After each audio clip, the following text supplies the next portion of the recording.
There are more than 35 million Indians living outside of India.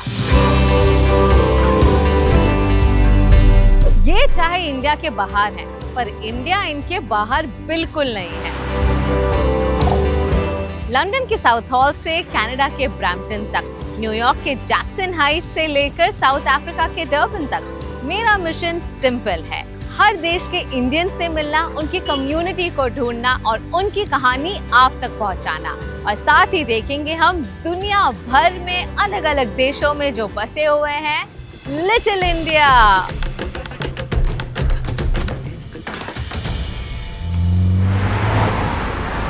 तो curly tales की इस new series में सबसे पहले मैं आपको दिखाऊंगी वो जगह जिससे मेरे शो का नाम इंस्पायर्ड है, सिंगापुर का little India.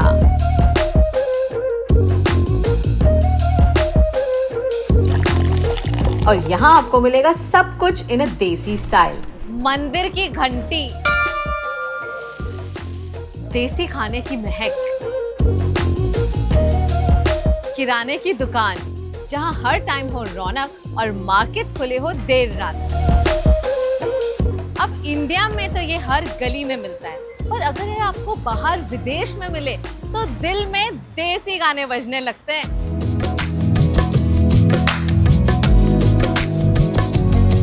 As you would know, in Singapore, this is the Indian district, so you can get jewelry, food, anything you want. All of India is basically in this part of Singapore. Absolutely. Our parents have just been wandering the streets with us today. Yeah. Perfect. So lots of gold shopping, lots of clothes. His parents just bought me something actually. Gold? Yes. Wow, nice. Very lucky. You should be here the night of Diwali. It's chaos. Yeah. Yes, it will be like packed over here. सबसे पहले पता करते हैं कि Singapore में little India बना कैसे।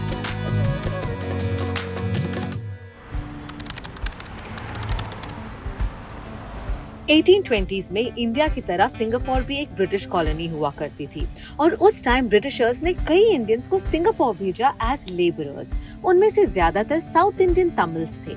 मद्रास और सिंगापुर के बीच एक आसान समुद्री रास्ता होने की वजह से ब्रिटिशर्स के लिए यहाँ लेबरर्स भेजना आसान था।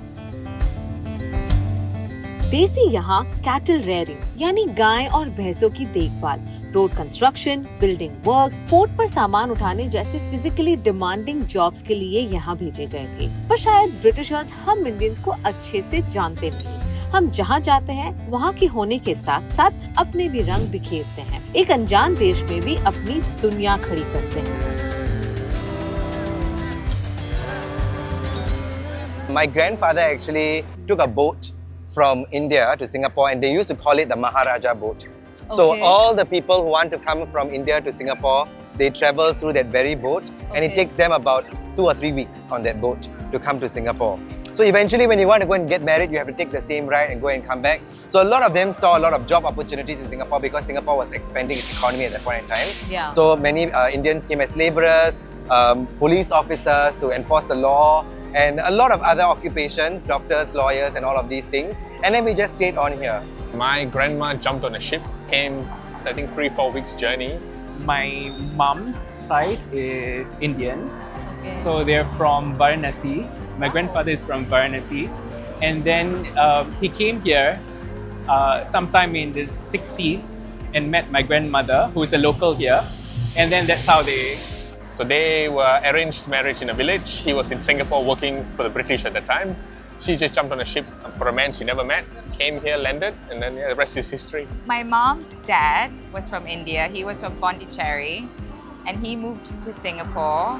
And my grandmother is also from India that moved to Singapore. So I feel like I'm like a third generation Indian. Yes. धीरे धीरे हम लाए यहाँ अपना कल्चर, अपना ट्रेडिशन, रिलीजन और लैंग्वेज भी। सो मच सो कि आज तमिल सिंगापुर की 4 ऑफिशियल लैंग्वेजेस में से एक है। मेट्रो स्टेशंस हो या गवर्नमेंट एड्स, आपको हर कम्युनिकेशन तमिल में भी मिलेगा।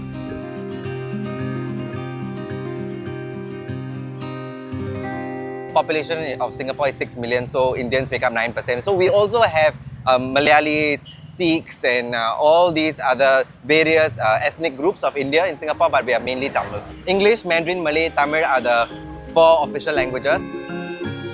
And to know Little India through an authentic lens, who better than someone who was born and raised right here? I am meeting Dharmadasa Dharmasena. Oops, that's too Indian. I am meeting Das, an actor, host, and content creator. While his ancestors may have come from India, by birth, passport, and mindset, he is a true Singaporean. And through his eyes, we will discover what India looks like in the heart of Singapore.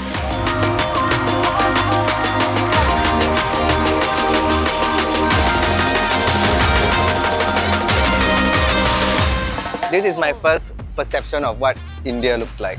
Yeah, in my life. Yeah. So this has been, but have you been to India? I have been to India, Okay. and then I realized that, I mean, it's a bit different because this is Singapore, but a lot of the essence of what India is like this. We have jewelry shops, food, Indian food everywhere. So these are the things that I really admire about Little India. There's a lot of color, as you can see Yes. in Little India, which rest of Singapore doesn't have. But this part of Singapore seems very, very vibrant and colorful. Am I right? Yes, it's very vibrant, it's very colorful. If you come on Diwali, during Diwali, it's even more vibrant and colorful. Why is this road called Buffalo Road? So in the early days, a lot of our Indians, we used to look after, they were shepherds for buffalo. So a lot of the buffaloes were here. And then now it has been more developed. You don't see any more buffaloes, but the memory is still here. What are we going to explore today? Okay. What's lined up? Okay, I'm super excited. it's very stressful to introduce Little India to an Indian. I know. But I get the pressure. But I hope I can impress to an extent. I feel like when I went to India, there were a lot of things that we have in common here. I'm not going to compete with Indians on how good our food is. Okay, we'll keep the comparison out. I wanted to show you the oldest temple that we have in Little India. It was established in 1881. Right. And it's called Sri Virama Kaliman Temple. Okay. Shall we go and check it out? Definitely. और किसी भी शुभ काम से पहले it's super important कि हम भगवान के दर्शन से शुरू करें. Shall we? Do you understand? I knew that something, the first thing we should start with is praying, is it? Yes, that's right. Okay, that was a wild guess, Don't speak any more Hindi to me, I will not be able to understand. Oh my God, come on. I've been seeing so many Indians, I go talk to them in Hindi and they're like, sorry, we can speak in Tamil, but not in Hindi. Yeah. Okay, let's Alright, go. let's go this way. मंदिर जाते हुए रास्ते में मुझे काफी familiar restaurants दिखे which are iconic and popular too. Kailash पर्वत, guys, I found Kailash Parbat in Singapore. I have never been here. Is this something familiar to you? Yes, of course, Anand Bhavan, and it's since 1924. One more vegetarian restaurant for you.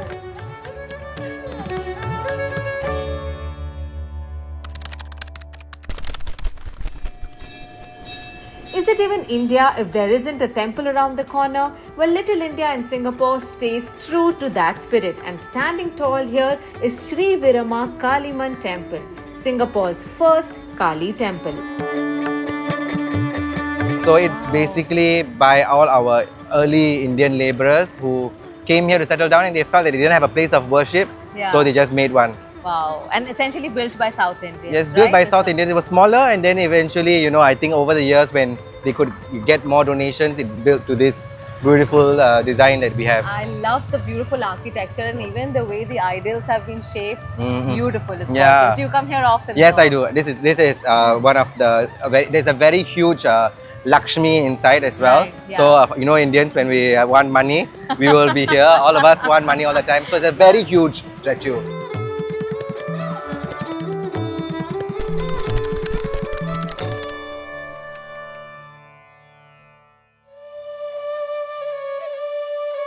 Singapore is also home to Sri Lakshmi Narayan Temple, another beautiful spiritual spot that holds deep cultural value. ये मंदिर सिर्फ पूजा के लिए नहीं, शादी के लिए भी काफी मशहूर है.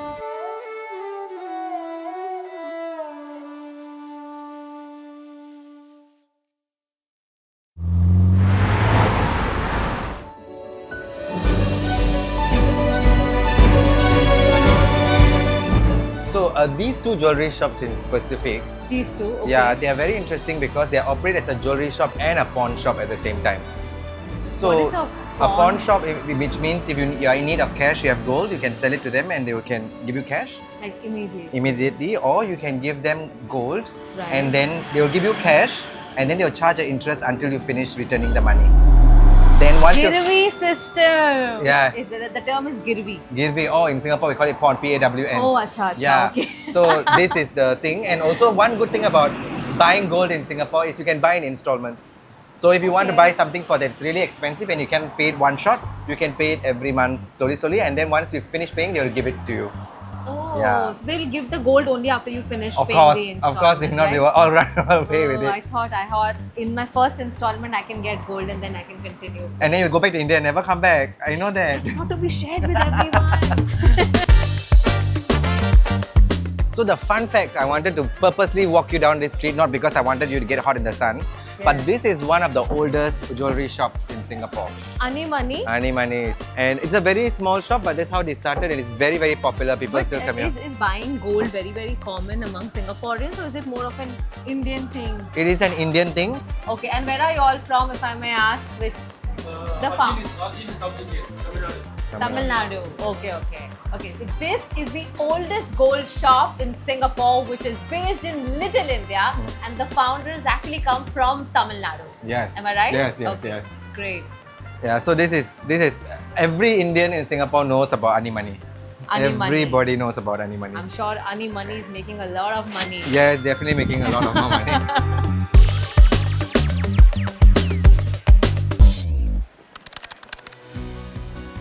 Now let's go to Tekka Center, Little India's food paradise. ये जगह मशहूर है अपने मल्टीकल्चरल हॉकर स्टॉल्स के लिए, जहां आपको मिलेगा south Indian dosa, Malabar paratha, north Indian थाली, मलय बिरयानी और even Chinese fusion delights, everything under one roof. और सिर्फ खाना नहीं, हियर यू कैन फाइंड सुंदर सा लहंगा, नया कुर्ता और wedding clothes. Ground floor has eating options and first floor shopping.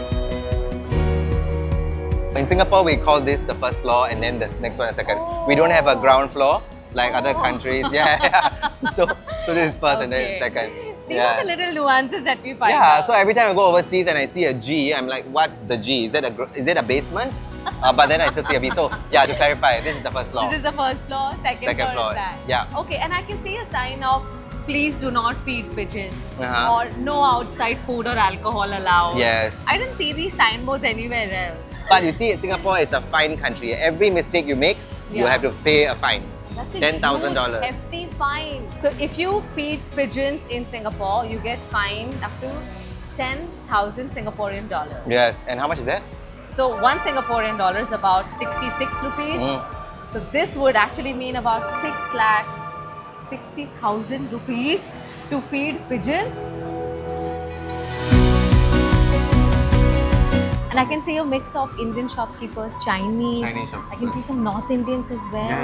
Yes. And all of them are locals, Singaporean locals. And this has been going on for many, many years. Even before I was born, I used to come with my mom for the Diwali shopping and everything here.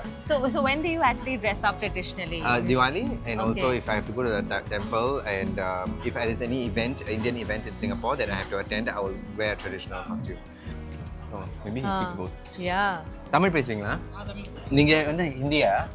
India எங்க இருந்து வந்திருக்கீங்க? Chennai He's from Chennai, Oh. but he speaks Hindi.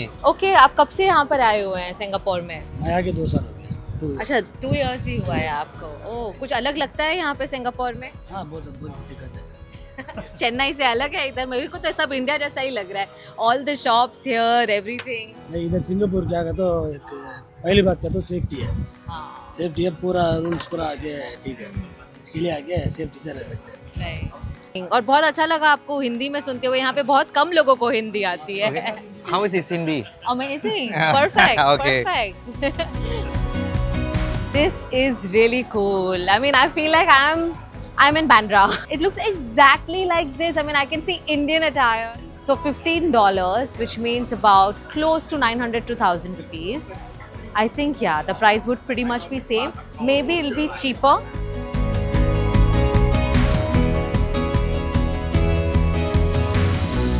I love this Alauddin, and also there is chendol over there, which we can. I don't know if it is. They are still serving it because a lot of the food here sells out very early in the day.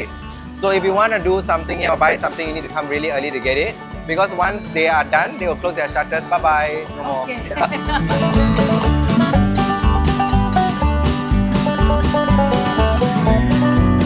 I I can also see sugarcane juice here in Singapore. Yes, with this sweltering heat, I think you might need some. I definitely need it. Was it common to get sugarcane juice here? Yes.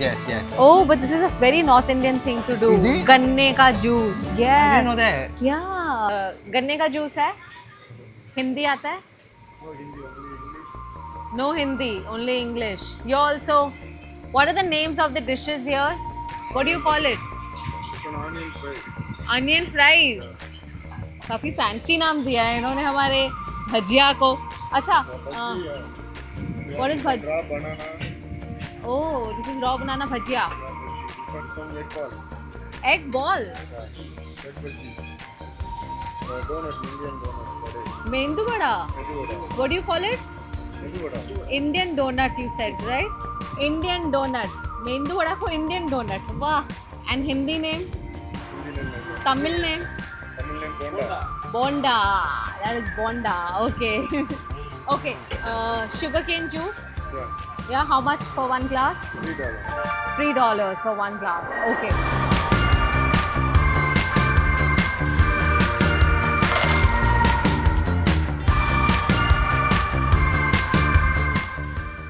This street is full of Indian restaurants, Bengali, South Indian, North Indian, everything here on one single street. From the buttery curries of Punjab, the spicy chettinad gravies of Tamil Nadu to the tangy chaats of Delhi, Gujarati thalis and even Kolkata-style rolls. This neighborhood is like a grand Indian buffet. But given the strong Tamil influence in Singapore, I was tempted to try something South Indian. And I must say, I wasn't disappointed.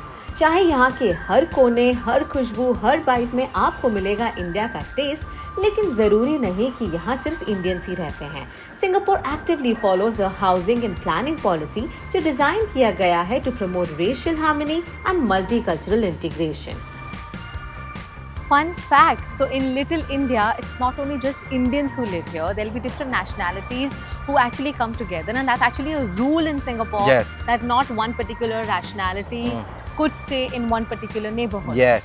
So I cannot say I like this neighborhood because there are more Indians. There's no such thing. Right. I mean, of course, in certain areas, there's a slightly higher proportion of Indians and Malays, but generally there is a very even ratio throughout our country. I mean, at first you might not know much about the other race, but then once you live and they are your neighbors for 10 years, you will get along, and when you need help, they are the only person you can ask for help. So you definitely have to have a relationship with all your neighbors, and that is one way to promote racial harmony in Singapore.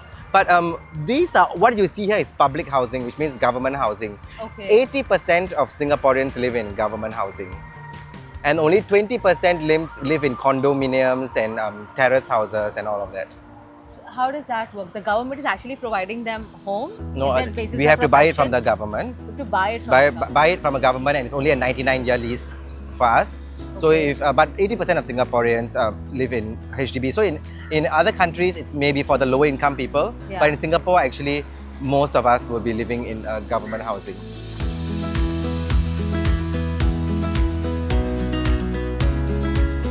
And also, Das wanted me to try out Samaya Sixer. Yeah, Samaya is Sixers. Unfortunately, they are closed for renovation. But if you are watching this video and you come down, they have Singaporean Indian food. Basically, what I eat at home. Right. What my mom prepares for me as a Singaporean mom, they have it there. So if you want to have a taste of what Singaporean Indian food tastes like, that would be the place to go to. Perfect. I think that's the plan. If they open, maybe I will try for dinner. If not, I'll just ask you to come back another time to You try. should always leave something, right? So that you can come back again. Another place you can visit is Mustafa Center. If you, you better get your credit cards out now, because we are going to start buying a lot of things from electronics, gold, fashion, household appliances, anything that you need, food, everything is there, and it's a 24-hour mall. Open 24 hours. Wow, So you can come at any time of the day, and it's also very good for people who are transiting in Singapore at a very odd time in the day. They can definitely come down and do some really good shopping. It's very, very popular. The prices are slightly on the cheaper side, but what is more unique is that a lot of the goods come from all over the world, and it's all in one place, so it's just very convenient to just go to one place and get everything, as opposed to going to 10 places in Singapore to get something. And you get like a range of products for all price points. Fun fact, a lot of the Singapore gold shops peg their gold price to Mustafa Center. Thank you so much, Thank Das. you. It's been wonderful. You've been an amazing guy. Thank you. And an ambassador of Little India, Yeah. Singapore. Curly Tales actually gives you this certificate. Thank you so much, and thank you so much for inviting me to collaborate with you. So what recommendation do you have for Indians who want to visit Little India, Singapore? Watch this video, don't go to any other websites because they are going to take you to the touristy places. I'm taking it to you what Singaporeans go to. Absolutely. Looking forward to that. Thank you so much. Thank you.